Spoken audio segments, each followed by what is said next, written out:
Hello, it's your favorite professor, Kyra, and I have a really interesting topic to teach you today. And it's going to be more related to mascot work because it's kind of, well, driven that way. Because we're going to talk about how exactly do you perform for different audiences. See why it's more mascot related.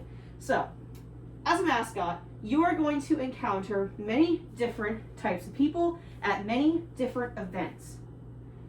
You cannot act the exact same way at every single event and every individual you come across. I know from experience you cannot be as super excited and jumpy to one person because they might freak out, so you may have to have a more gentle approach. So, we're going to talk about that today and kind of talk about the different audiences and what you might have to do in order to kind of adjust accordingly to make an interaction with an individual a lot better and a lot more memorable. Okay? All right. So, we're going to first talk about the different kinds of audiences before I talk about different events, because audiences and events can correlate, but sometimes they don't. So, I'm going to kind of explain what I mean by that. So, for different audiences, we're talking about kids versus adults versus special needs. Because all of these audiences are going to have different sort of mindsets, so you're going to have to adjust accordingly to have appropriate interactions with each of these groups. Now, when it comes to events, it's going to depend on what the event is and how you're going to cater your performance to the event in which you work at. For example, I just did a charity event for a summer camp that was inside of a college, and it was inside, it was very small quarters, so my normal chaotic moving around that I do when I'm working a sport game, because I'm a sports mascot, I couldn't do. My actions had to be very subtle. I had to watch more where I was walking because I fell over a chair multiple times. And you can't be all super, super crazy because the event really isn't asking for that, if you know what I mean. So, versus obviously at the sport I work for, I'm crazy running around doing all kinds of stuff because, well, that's what the event is calling for. Biggest thing here is there's a time and a place. And when you're performing, there is very much a time and a place for how you perform. So, we're going to work through each of these groups and sort of get an idea of how you interact differently from one, obviously, to another. So, for kids are either going to love you or hate you, or not care about you. You have to be gentle. You have to make sure your initial approach is not overwhelming, because it's important, especially really, really little ones. You want to be as cautious and gentle as possible. For one, you don't want to hurt them by accident. Always make sure first that you can see them, because sometimes they're below your knee, and a lot of suits, like this one, the mouth I can see out of, but not every suit is like that. Especially mascot suits, they're built a little bit differently. You are only really just looking out of a screen. I may only be looking out of just the mouth, so I may not be able to see things. So first, you want to make sure you can see them. And the biggest thing is get down to their level. So these little ones, you're going to want to get down on a knee, as I normally do. Your knees are going to hurt like crazy at the end of the night. I apologize, but it's just part of the job. But if you do it more often, maybe they won't. So, I get down to their level. I be very,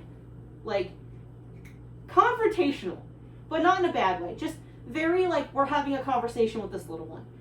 And they are so cute sometimes because they will honestly tell you the randomest things, and it's cute. And just, you kind of let them sort of make the interaction kind of flow. They are in control.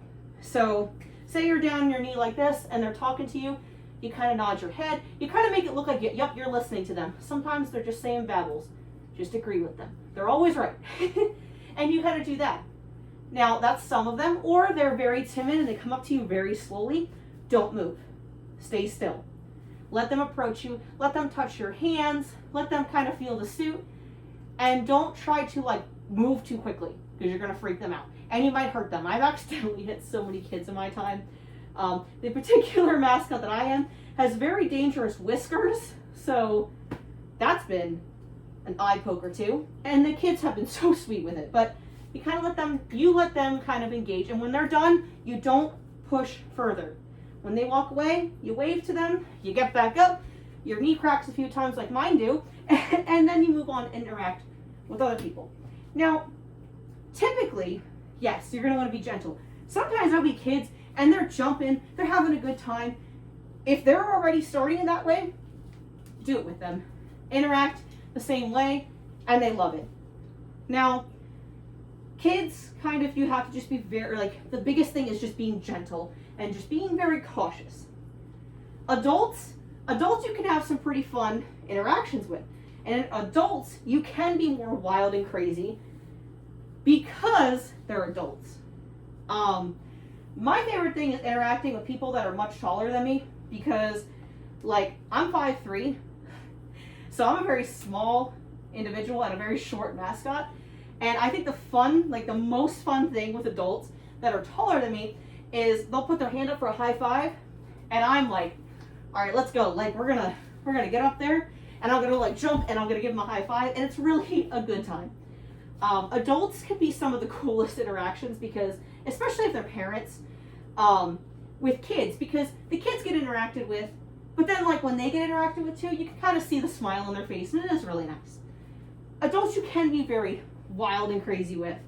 Adults, you can kind of control the situation. Kids, you have to be very careful and kind of let them feel where they're comfortable. Adults, you could be quite crazy and wild, run up, want to give them a high five, do all kinds of stuff, make them dance with you, because that's what I do. I love doing that.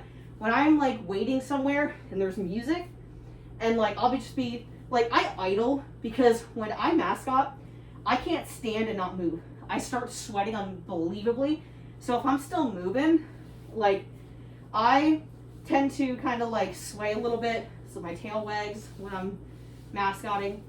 And I'll see adults that are kind of just chilling, and I'll just kind of like go over to them and like start dancing with them. You get them involved. You get them involved with the event in which they're at. That's what I like to do. Now, obviously when I'm talking about this, I'm talking about it through the sport mascot perspective, as if I was at a game. Obviously, the events are going to determine how you interact as well.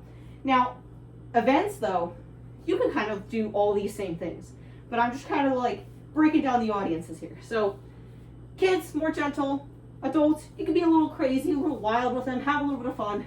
Now, the most important group that I want to talk about are the special needs, because you kind of have to take on the kid interacting perspective, but also take on a little bit of wild, because some special needs individuals love the wild and crazy, and they want to have the party, and they want to do all kinds of silly stuff, and they want to dance with you and all the good craziness. Some just want to have a nice long hug. Give them that nice real long hug. You might need it too. Sometimes they just want a high five, and they might be a little bit scared. You let them approach. You got to take on that kid perspective. You got to let them approach. Some are so in love with mascots, they're going to be all over you, and you kind of just have to be very gentle. If they are doing something that's hurting you, always just kind of softly like move their hands to do something else. Like, I like to just, like, we're dancing together, just so we're kind of like still interacting, but I'm keeping myself a little bit safe. Because they get very excited, and it's okay. Like, getting excited, it makes, the job a lot of fun. But you want to kind of be gentle with them, because they can scare very easily, just like kids can. So you want to kind of, do what they want you to do. So for like the special needs, they control the interaction. You're living in their world. Like, it's their world. You're just a part of it. And in that moment, it's the coolest thing. I've had some amazing interactions with special needs like groups. Oh my God, they're so nice. They really are just, they make your heart full. I've done like events and stuff with like special needs groups specifically, and it's been a blessing, honestly. So for them, you want to take on the more gentle approach. It can be difficult to switch up because as a sports mascot, you have to. Because you could have a kid and then an adult and then special needs and then another adult, then a kid, special needs, adult. You have to have the mentality to know how to switch really quickly. What I usually do is if I have the nice little arc of an audience, I'm just performing. I'm just doing my thing. I'm just dancing. Entertaining. Because there's just so much going on. And that's fine too. Entertain. Because that's really big with audiences. Because just be all silly. Be in character. That's what they want from you anyway. You're the mascot. Be in character. Be silly. Be crazy. Fall down. Do something ridiculous. Make them laugh. Because all of them, I guarantee, if you fall or do something silly, they're going to laugh. So, events. I wanted to touch on that before I end this video. Obviously, I have mentioned, like a summer camp versus, a sports game. You're going to have to adjust to the event at which you are a part of. So, I say like a summer camp, but also like a parade. You're going to have to either be standing still and just being an entertainer because you're on a float, or you're walking this whole thing, this, mile or two or whatever parade, and you have to be performing, maybe giving some high fives on the way, and just kind of doing what you have to do. Parades are one of those like fun things where you can be a little bit more crazy, and you're probably not individually interacting with people. You're kind of just going to perform for like the grand audience of the parade. Birthday parties. Birthday parties are situational. It depends on, what the age group we're talking here. So you might be the gentle, kind of maybe just there to play dress up with the kids or something. Or it is like a crazy like party and you're all like dancing and playing games with the kids or adults or whatever the case may be. I've touched on, obviously, the sports part of it. You kind of have to be everywhere. I've been a part of grand openings for places. Grand opening for places, you have to kind of entertain, but be very careful and try not to take away from the grand opening itself. You're kind of just there to like engage and make sure people are having a good time.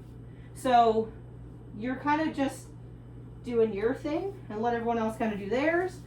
That's what I usually do. I'll just venture, like, I did a candy store grand opening and I was like looking at all the candy.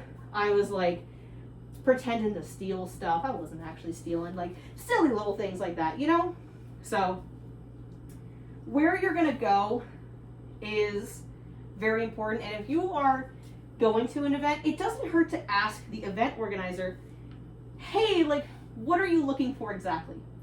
Because maybe they just want the crazy funness, because that's how I got my summer camp event. I was apparently the most fun wolf this event organizer had ever seen and wanted me to be a part of the summer camp and spread some fun to the kids. I was like, absolutely. So, in summary, there's many different types of audiences. I like to just break it down as kids, adults, special needs. You're going to interact very differently between all of them. Kids, you're going to mostly be very gentle and let them control the interaction. Adults, you could be that wild and crazy and kind of you are in control. Special needs is a blend of the two. You are living in their world. They control everything. Events, you might just be the waving for people to come in to this new store, or you might be hanging out with kids at a summer camp, or you're the mascot of a sports team and you are in charge of entertaining your audience. Whatever the case may be, as a mascot, you have to learn how to shift, how to perform. And if you ever have questions about specific parts of it, ask. I've done it all. It's really fun. All of it is. And interacting is the best part of the job, in my opinion, because you're making memories of people. And honestly, in my opinion, there's nothing better than that.